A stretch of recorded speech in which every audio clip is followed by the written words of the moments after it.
Imagine you are launching a brand new rock band. You want to make a massive impact, right? Yeah, of course you do. So you make what might be the most perverse, uncommercial decision possible in the mid-70s recording industry. You decide your debut single is going to be this sprawling 7-minute, completely non-linear improvisational track. Right, which is just crazy for a debut. Exactly. And because you were trying to release it on a tiny 45 RPM vinyl record, you can't even fit the whole song on one side. So you are literally fighting a physical, mechanical battle with the vinyl grooves themselves. Yeah, you're pushing the medium to an absolute physical breaking point. Yeah. And internally, trying to pull off a move like that, well, it caused absolute chaos. I can only imagine. You had intense revolt within the band itself. I mean, a lead member literally walking out the door. Plus, you had this massive external skepticism from the few people who actually understood what this group was trying to pull off. They were taking the standard pop format, putting it in a vice grip, and completely shattering it. You're listening to Deep Cuts and Deep Thinking. So today, our deep dive is exploring an exclusive stack of musicological and socio-historical sources about television's debut single, Little Johnny Jewel. Such a fascinating piece of music. It really is. We are going to explore how this band's uncompromising format, their brutal internal schisms, and their totally bizarre recording techniques laid the structural blueprint for modern independent music. So I think the best place to ground ourselves is in the tactile, physical reality of the vinyl record in the 1970s. Right. Because that physical object, that is the entire reason this release was such a radical, almost hostile statement. A standard 7-inch single running at 45 RPM, what was engineered by the industry for one specific purpose. To make money, right. Well, yes, but mechanically. To deliver a punchy, 3-minute radio-friendly pop song. Right, because of the actual physics of cutting a master record on a lathe. Like if you try to squeeze over 7 minutes of continuous music onto a single side of a 7-inch disc, you basically run out of physical real estate. Exactly. So the cutting engineer has to drastically narrow the physical distance between the grooves just to get the runtime to fit. Which creates a devastating domino effect on the audio quality. When you narrow the grooves width on a piece of vinyl, you severely handicap the overall volume of the track. But more critically, you completely decimate the bass frequency response. Oh, because the grooves aren't wide enough. Right. Deep, low-end vibrations require wide, sweeping grooves for the record player's needle to track effectively. If you cut the grooves too close together, the needle literally cannot reproduce those lower frequencies without, jumping out of the track entirely. Oh, wow. So it just skips. Exactly. A 7-minute song crammed onto one side would just sound incredibly thin, quiet, and dynamically lifeless. The standard industry solution for this, what any major label would force you to do would just be a commercial radio edit. Oh, without a doubt. You just fade the song out at the 3-minute mark, preserve the audio fidelity, and try to get it played on AM radio. But Tom Verlaine, the band's primary songwriter and visionary, along with their manager Terry Ork, they just flat out refused to edit it down. Yeah, Terry Ork, who ran Ork Records out of this massive freezing loft at 98 Elizabeth Street. Right. They viewed any commercial compromise as a complete failure. So instead of chopping the song down for radio, they took this singular, continuous performance and sliced it right down the middle with a scalpel. Just cut it in half. Yeah. They put part 1 on side A, which runs about 3 minutes and 30 seconds. That side contains the vocal narrative and establishes the thematic exposition.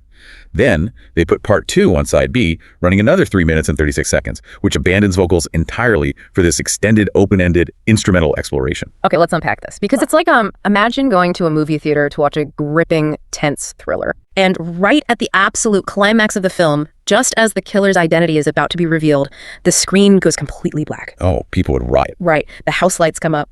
The projectionist walks down the aisle, hands you the heavy second reel of film, and says, hey, if you want to see how this ends, you have to go up to the booth and thread the projector yourself. That is a perfect analogy. They took the totally passive experience of consuming a pop song and forced you to physically interact with it. They were turning a technical limitation into an aesthetic weapon, basically. It weaponized the physical act of lifting the tone arm and flipping the record. It became an active, almost ritualistic form of listener participation. Yeah. You could not just have Little Johnny Jewel on in the background while you wash the dishes.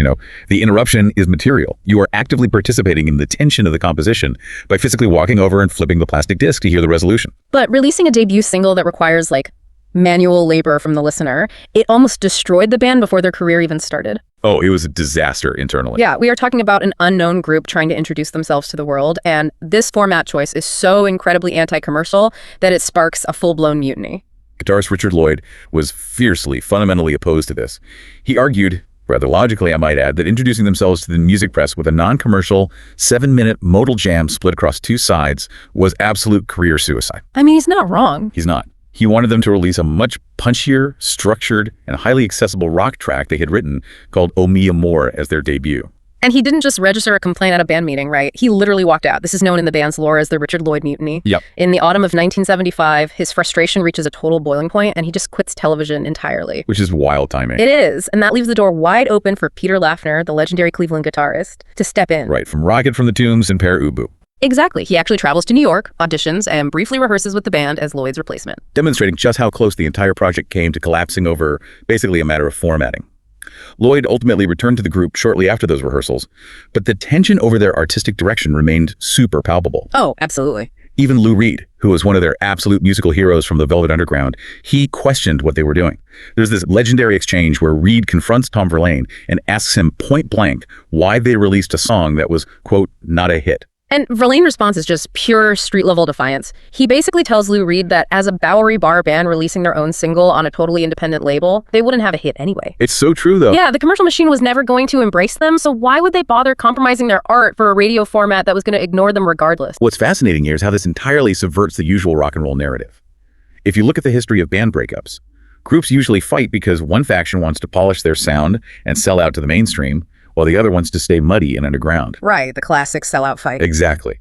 But here, you have a punk-era band practically dissolving because the primary songwriter is demanding they be too experimental, too uncompromising, and too structurally difficult for their own good. Well, here's where it gets really interesting. Because breaking the band apart over uncompromising artistic vision, that wasn't even a new phenomenon for them. No, not at all. The entire musical architecture of Little Johnny Jewel was actually born from an even bigger, more foundational schism that happened earlier that same year. Right, and digging into the rhythm section of this recording requires us to debunk a very persistent piece of punk mythology. There is a common misconception, often repeated by casual fans, that original member Richard Hell played on this track. He didn't. He absolutely did not. Hell actually left the band in April 1975 due to massive fundamental clashes with Verlaine over how the band should function. Wait, let me pause and push back on Verlaine for a second here. Look at the Bowery in the mid-70s. Richard Hell literally invented the punk aesthetic. He did. The torn clothes, the spiked hair, the safety pins, that kinetic jumping around the stage energy, treating his instrument like a blunt weapon. Wasn't Hell's blunt, confrontational, raw energy exactly what that downtown scene was craving? He was definitely what the scene was craving. So wasn't Verlaine's pivot to this icy technical discipline a massive alienating risk that could have totally isolated them from their own peers? Kicking out the guy who embodies punk just seems insane. It was a massive risk for sure, and it did alienate certain purists in the scene who just wanted loud, fast garage rock. Yeah. But Verlaine simply wasn't interested in being a garage band. The clash was between visceral, chaotic energy and intellectual, architectural rigor. I see. Verlaine literally told Hell to stop moving around so much on stage because his erratic thrashing was physically messing up the band's complex musical timing. That is hilarious. Just please stand still. Basically. So when Hell leaves in April 1975, he eventually goes on to form the Heartbreakers, of course.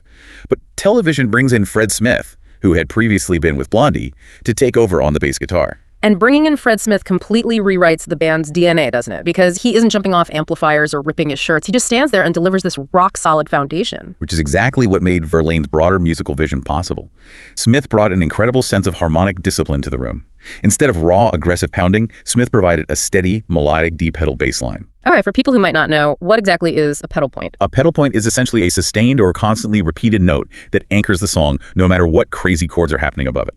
Oh, okay. So because Smith is anchoring the song so reliably with that repetitive drone, it gives their drummer, Billy Ficca, the absolute freedom to abandon standard rock timekeeping. Exactly. Ficca was heavily influenced by post-bop jazz drummers, so instead of playing a locked, heavy 4/4 backbeat to keep everyone in line, he's injecting polyrhythmic accents, he's throwing in offbeat snare hits, and these incredibly varied, shimmering cymbal work. Taking a rhythm section that would normally sound like a battering ram and turning it into something elastic, the tension is constantly expanding and contracting. And because the rhythm section is now locked into this hypnotic, almost jazz-like groove, it creates a massive structural void for the guitars. They don't have to carry the rhythm or play thick power chords anymore. Right, they have all this space. So what do they do with all that sonic freedom? They completely reject the traditional rhythm and lead guitar binary that basically defines 70s rock. It is the defining characteristic of the band's legacy. If you look at bands dominating 1975, your Led Zeppelins, your Aerosmiths, you typically have a rhythm guitarist chugging away on thick, heavy chords, and a lead guitar player ripping blues-based solos over the top. The classic setup. Yeah, but television functioned much more like a classical string duo. They wove distinct, independent voices across the stereo field, interlocking with each other. Yeah, it's not rhythm and lead guitar at all. It's constant counterpoint. Richard Lloyd is tasked with playing these beautiful, fluid, diatonic counter melodies. Yes. And for anyone wondering what diatonic means, it basically means he is staying strictly within the notes of the established key.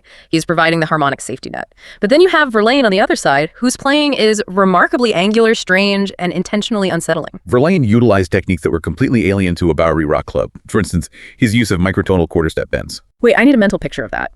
If he's not playing normal rock solos, what does a microtonal quarter-step bend actually sound like to the listener? Well, imagine a traditional blues player. They will bend a guitar string violently upward to reach the next note, making the guitar wail or cry. Sure. Verlaine doesn't do that. Instead, he bends the string just a tiny microscopic fraction of the way to the next note, intentionally hovering in the dissonant space between two keys. It makes the note sound slightly sour or unresolved. Like the guitar itself is anxious. Exactly that. And he pairs it with a very specific sitar-like axial wrist vibrato. Instead of pushing the string up and down to create vibrato, he wiggles his hand horizontally, parallel to the guitar neck. Oh, that's weird. It is. It makes the note shiver rapidly in place, almost like a nervous system vibrating. It sounds incredibly tense and paranoid. And to make sure every single one of those nervous, shivering notes is heard perfectly, they completely rejected the heavy distortion of the era. If you listen to Little Johnny Jewel, the guitars sound like they are right inside your ear. How do they actually achieve that tone in the studio without relying on big, fuzzy distortion pedals? They engineered it to be bone dry. To capture that exact sound on August 19th, 1975, Verlaine utilized a direct injection line, which is commonly known as a DI box. Okay. This means he plugged his guitar directly into the recording console, bypassing an amplifier entirely for that specific audio channel. Then he blended that pristine, uncolored signal with a microphone placed in front of a Fender Super Reverb amp set completely clean. So they're capturing the raw, naked sound of the instrument. Like you can hear the literal percussive pick scrapes against the metal strings. Which is an aesthetic priority they absolutely insist upon. Now, the actual location of this recording session is the subject of some historical debate within our sources. Oh. Yeah, some archival documents point to Bill Sound Studios, which was a legacy tracking facility with large, resonant live rooms. However, other sources and session credits firmly point to a portable 4-track machine set up right in the middle of Patti Smith's rehearsal loft by engineer J.D. Doherty. But regardless of whether they were in a pristine legacy studio or a crumbling downtown loft, both historical accounts confirm they demanded a dry, unvarnished sound. Absolutely. They wanted to reject the slick, layered polish of commercial studios. I mean, they'd actually done a demo session with Brian Eno the year before, and they absolutely hated the results. Eno was, and is, a genius at ambient, layered studio sheen. His method often involved baffling amplifiers, separating musicians, and layering tracks to create a lush sonic landscape. Right, the Eno treatment. But television was a live, breathing organism. By separating them in the room and polishing the audio, Eno accidentally suffocated the tension that made them great. Verlaine wanted the visceral, in-the-room bleed of 4 guys playing together. It makes total sense. If we connect this to the bigger picture, this exact, clean, angular studio setup, the interlocking guitars, the DI recording, it laid the absolute groundwork for their 1977 masterpiece, Marquee Moon. Oh, definitely. But even beyond their own discography, it became the structural blueprint for the no-wave movement in New York and the entire UK post-punk explosion. Bands like Wire, Joy Division, and The Fall took that exact minimalist guitar separation and repetitive modal bass ostinato and built entire careers on the foundation television poured right here. It's incredible how the sonic environment matches the lyrical environment too. You have this angular, unpredictable, almost paranoid musical structure provided by the instruments, and when you finally transition to the lyrics, they share that exact same fragmented, paranoid architecture. The lyrical approach with a total departure from the party anthems of 70s arena rock. Tom Verlaine was deeply influenced by 19th century French symbolist poetry.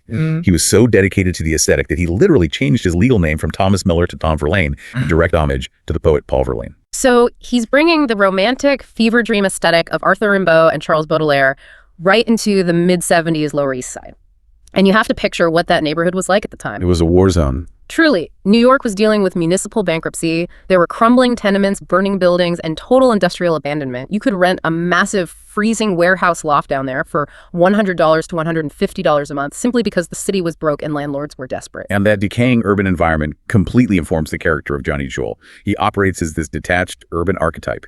He's part street hustler, part alienated poet, just wandering aimlessly through a decayed cityscape. The specific imagery Verlaine uses is so evocative of that exact contrast. He writes that Johnny lost his wing, but he's out on the asphalt trying to find it by collecting hubcaps. That's such a line. It is this brilliant, heartbreaking contrast between the desire for spiritual flight, the lost wing, and the gritty, hard-scrabble survival of the streets, the hubcaps. There has always been an unverified but very persistent myth within the downtown scene that the character of Johnny Jewel was actually based on Iggy Pop, whose birth name is James Newell Osterberg Jr. Oh, I've heard that. Given Iggy's own destructive, wandering persona, it's a fascinating connection, though Verlaine always favored poetic suggestiveness over direct, literal biography. And the way Verlaine actually sings these lyrics, he's not doing arena rock belting, he's not trying to sound pretty. His vocal delivery relies heavily on a technique called metric displacement. For those unfamiliar with metric displacement, it means deliberately messing with where your vocal lands in relation to the rhythm.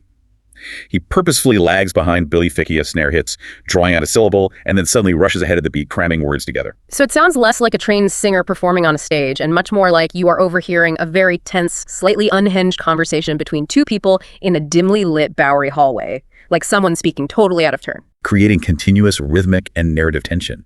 And because the vocal is recorded incredibly dry, with no heavy reverb to wash it out, it places Verlaine right in front of the listener's face. It completely mirrors the raw physical attack of those clean guitars. Everything is so intentional. Every single element of this project, from the physical groove width of the vinyl to the Symbolist lyrics to the amplifier settings to the refusal to play standard chords, it was meticulously designed to reject the safe, passive consumption of mainstream rock. So what does this all mean? Why did this specific, difficult 7-minute song that you had to physically stand up and manually flip over halfway through become the foundational text for self-released independent music? Ultimately, Little Johnny Jewel proved undeniably that an independent band could self-finance, record, and distribute a sprawling, uncompromising artistic vision entirely outside of the corporate label structures. Yeah. By bypassing the mainstream recording industry entirely and releasing it on Orc Records, they established a DIY production model that essentially birthed modern indie rock. They didn't ask a major label for permission.